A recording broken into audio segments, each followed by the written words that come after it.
Hi viewers, welcome to our channel. ఈ వీడియోలో మనం మెయిన్‌గా మాట్లాడబోయే విషయం ఏంటంటే, పిఠాపురంలో పవన్ కళ్యాణ్ గారు గెలిచారు. గెలిచి ఇప్పటికి 8 నెలల సమయం అయితే అయ్యింది. 8 నెలల సమయంలో చాలా అభివృద్ధి పనులైతే చేశారు.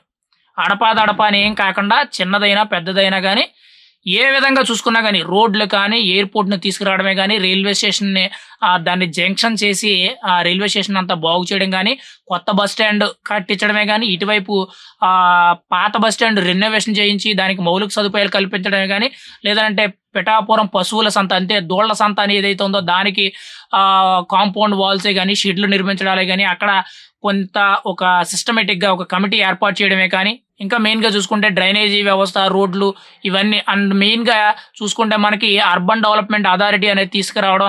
ఓ విధంగా చూసుకుంటే పిఠాపురం అనేది ఒక 5, 10 ఏళ్లలో ఎంత అభివృద్ధి అయితే నోచుకోదో దానికి 100 రెట్లు 8 నెలల్లో చూపించారు పవన్ కళ్యాణ్ గారు. ప్రతి ఒక్క సమస్యకి కూడా. చిన్న, పెద్ద అనేమి లేదు. ప్రతి ఒక్క సమస్యకి కూడా సమస్యలైతే పరిష్కారం చేశారు. అసలు పిఠాపురం ఆ రేంజ్‌లో అభివృద్ధి అవుద్దని చెప్పి ఎవరు కూడా ఎక్స్‌పెక్ట్ చేయల. ఎందుకనంటే గత 5 ఏళ్ళు కూడా మెయిన్‌గా పెన్నెం దొరబాబు గారు ఎమ్మెల్యే కింద ఉన్నారు. కాకినాడ ఎంపీ కింద వంగ గీత గారున్నారు. కానీ ఎక్కడా కూడా అభివృద్ధి జరిగింది, ఎక్కడా కూడా ఒక రోడ్డేసాము, లేదనంటే ఒక డెవలప్‌మెంట్ చేసాము, ఒక బిల్డింగ్ కట్టాము అనేటట్టు ఎక్కడ కూడా మెయిన్ సమస్యలు ఏవైతే ఉన్నాయో అవేవి కూడా తీర్చల. కానీ ఇప్పుడు పవన్ కళ్యాణ్ వచ్చిన తర్వాత ప్రతి ఒక్కటి సమస్యే. చిన్న సమస్య స్కూల్‌లో కంప్యూటర్లు లేవనంటే కంప్యూటర్లు కొనిచ్చేస్తున్నారు. పిల్లలు ఆడుకోవడానికి ఆట వస్తువులు లేవనంటే ఆట వస్తువులు కొనిచ్చేస్తున్నారు. గ్రౌండ్ లేదనంటే గ్రౌండు తెచ్చిచ్చేస్తున్నారు. గ్రౌండ్‌లో ఎలక్ట్రిసిటీ పోల్స్ వల్ల ఇబ్బందుంది. దానివల్ల కరెంట్ షాక్ కొట్టే అవకాశం ఉందనంటే వెంటనే కూడా అధికారులతో మాట్లాడిచ్చి వాటిని పక్కకి దూరంగా పెట్టిచ్చి దానికి ఒక ఫెన్సింగ్ కూడా పెట్టిచ్చేసారు. డంపింగ్ యార్డ్‌లు సరిగ్గా లేవు. డంపింగ్ యార్డ్‌లు క్లీన్ చేయాలి. డంపింగ్ యార్డ్‌లన్నీ కూడా సరిచేయాలనంటే వెంటనే కూడా వాటి మీద దృష్టి పెట్టడం జరిగింది. కాలువలు సరిగ్గా లేవు. కూడికలు తీయించాలనంటే వాటి మీద దృష్టి పెట్టడం జరిగింది.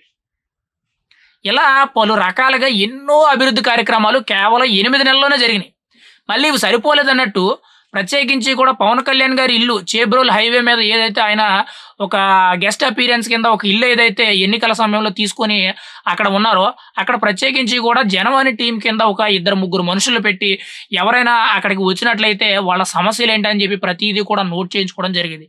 ఇది సరిపోలేదన్నట్టు ప్రత్యేకించి కూడా నెలకి 1, 2 సార్లు ప్రత్యేకించి కూడా కాకినాడ జిల్లా కలెక్టర్ గారు, ఎస్పీ గారు అండ్ మెయిన్‌గా పిఠాపురం ఎమ్మెల్యే గారి తరపున ఉన్న ఇన్‌చార్జ్ అంటే జనసేన పార్టీ ఇన్‌చార్జ్ అయిన మెయిన్‌గా చూసుకుంటే మర్రెడ్డి శ్రీనివాసే గాని అండ్ మెయిన్‌గా జనసేన నాయకులు ఎవరైతే ఉన్నారో వీళ్ళందరి ఆధ్వర్యంలో ప్రత్యేకించి కూడా జనవాణి కార్యక్రమం అనేది చాలా బహిరంగంగా పెట్టడం జరుగుతుంది. అంటే ప్రత్యేకించి కూడా ఒక కళ్యాణ మండపం తీసుకొని ఆ కళ్యాణ మండపంలో ఒకేసారి ఒక 100, 200, 300, 1000 మంది వరకు కూడా పట్టే విధంగా ఒకే రోజు వందల సమస్యలైతే గుర్తించి ఆ సమస్యలు అంటే పెన్షన్ రావడం లేదా అది, లేదనంటే వికలాంగుల పెన్షన్ అది రావడం లేదా, లేదనంటే ఇంటి స్థలం లేదా, లేదనంటే మెయిన్‌గా చూసుకుంటే లోన్‌లు రాలేదా, లేదనంటే ఏదైనా ఆర్థిక పరమైన ఇబ్బందులున్నాయా, లేదనంటే ల్యాండ్‌కి సంబంధించిన ఇష్యూస్ ఉన్నాయా, ఇలా పలు రకాల అంశాలు ఏవైతే ఉంటాయో ఇవన్నీ కూడా పవన్ కళ్యాణ్ గారు నెలకొక్కసారి ప్రత్యేకించి కూడా ఈ జనవాణి కార్యక్రమం అనేది పెడుతున్నారక్కడ.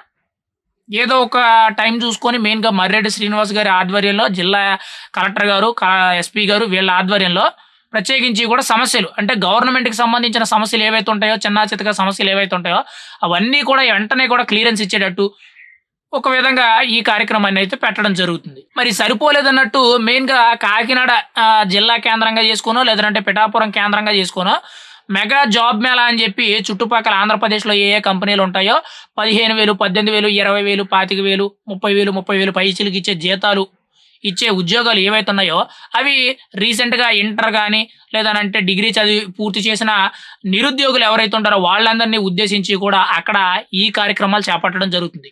అంటే చిన్నదో, పెద్దదో ఉద్యోగం అనేది వాళ్ళకి కల్పించడానికైతే ప్రత్యేకించి కూడా ఇదొక మెగా జాబ్ మేళాలాగా పెట్టడం అయితే జరుగుతుంది. ఏది ఏమైనా కానీ పిఠాపురంలో 8 నెలల్లో మాత్రం ఖచ్చితంగా రూపురేఖలు మారాయి. 8 నెలల్లో ప్రతి చోట కూడా రూపురేఖలు మారాయి. పల్లె పండుగ అనే కార్యక్రమంతో గ్రామ సభలు పెట్టి సమస్యలు గుర్తించడం, పిఠాపురంలో మారుమూల గ్రామాలకు కూడా ఎప్పుడు రోడ్లు పడతాయా అనే ఆలోచించుకునే జనానికి ఆ వీధిలోకి కనీసం జనాలు రద్దీగా తిరుగుతారా లేదా అన్న రోడ్లు కూడా ఇప్పుడు రోడ్లేయడం జరుగుతుంది. సిమెంట్ రోడ్లే డైరెక్ట్‌గా. పల్లెల్లో ప్రతి చోట కూడా సిమెంట్ రోడ్లు వేసేస్తున్నారు. మెయిన్ రోడ్లన్నీ కూడా తారు రోడ్లు వేసేస్తున్నారు. ప్యాచ్ వర్కులు అంటే ప్యాచ్ వర్కులు చేస్తున్నారు. ఇలా చాలా రకాల అభివృద్ధి అయితే జరుగుతుంది. అసలు అంతా ఇంత కాదు. 5 ఏళ్లలో ఎంత అభివృద్ధి జరుగుద్ది అనేది నెక్స్ట్ 2029 ఎన్నికలకైతే చాలా పూర్తి స్థాయిలో తెలుస్తది. పవన్ కళ్యాణ్ గారే చాలా కీలకంగా చెప్పడం జరిగింది. 2029 కల్లా మీ నియోజకవర్గం బాగా అభివృద్ధి చెందింది. గతంతో పోల్చుకుంటే చాలా బెటర్‌గా ఉంది. చాలా బాగా అభివృద్ధి జరిగింది. నేను మీకు 100కి 100% న్యాయం చేసి మీకు అభివృద్ధి చేశాను అని అనిపిస్తేనే నాకు 2029లో ఓట్లు వేయండి. లేదనంటే మొహమాటం లేకుండా నాకు ఓట్లు వేయొద్దని చెప్పి చాలా సుముఖంగా చెప్పడం జరిగింది. ఏది ఏమైనా కానీ పవన్ కళ్యాణ్ గారు 5 ఏళ్ల అభివృద్ధి చూసిన తర్వాత కొన్ని నియోజకవర్గాల్లో ప్రజలు ఏమనుకుంటారంటే పవన్ కళ్యాణ్ మా నియోజకవర్గంలో ఎందుకు పోటీ చేయలేదు? పవన్ కళ్యాణ్ మా నియోజకవర్గంలో పోటీ చేసుంటే బాగుండని చెప్పి 100కి 100% ప్రజలైతే కుళ్ళుకొని చేస్తారు. అంటే పిఠాపురం అభివృద్ధి చూసి కొంత ఈర్ష్య అయితే పడతారు. ఎందుకనంటే అభివృద్ధి ఆ రేంజ్‌లో ఉంటది కాబట్టి.